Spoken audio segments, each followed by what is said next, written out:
I'm Pete Rix. I'm a traditional rocking horse maker and I live in Tutbury in Staffordshire, and this is my workshop.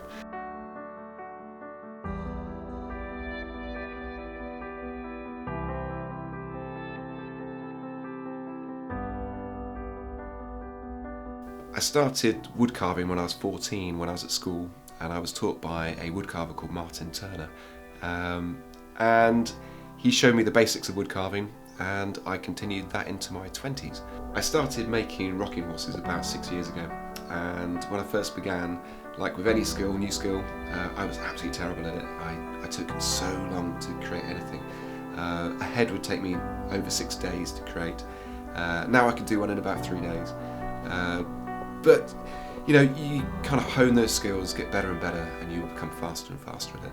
And now I can create a horse within about 12 days, from a rough piece of wood to a finished, painted article, ready to be mounted and tacked up.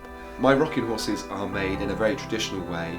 They're all made of wood, solid wood. There's 27 pieces of wood in a rocking horse, and I use tulip wood, which is poplar, a very fast-growing tall tree, and that is it's a good cabinet maker's wood. It's very stable, doesn't crack, has very few knots in it.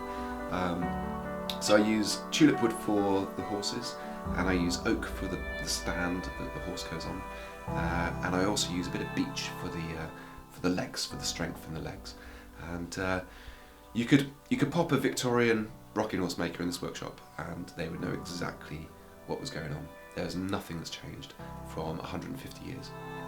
We create traditional horses, but we also do bespoke horses. So a client who has a horse that's either gone on or they still own, they will want recreated in that particular style.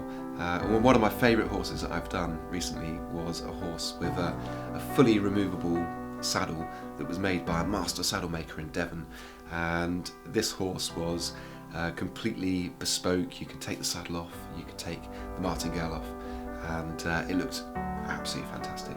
And to add an extra little touch, I carved the name of the horse in the stand. So you can be very creative with rocking horses.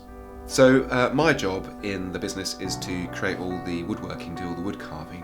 I also have an apprentice who is an 84-year-old gentleman who comes and carves with me once a week to help me get through the stock.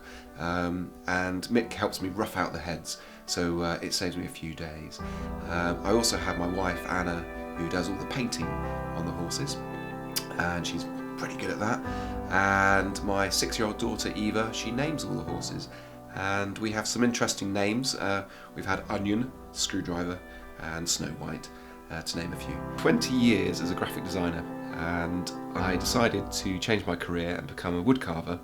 The trouble is, creating a business out of wood carving is very difficult, so I decided to find a product that I could be producing, and I got kind of hooked on rocking horses, so that kind of builds up the passion of wood carving and creating, and giving the old traditions, keeping them alive.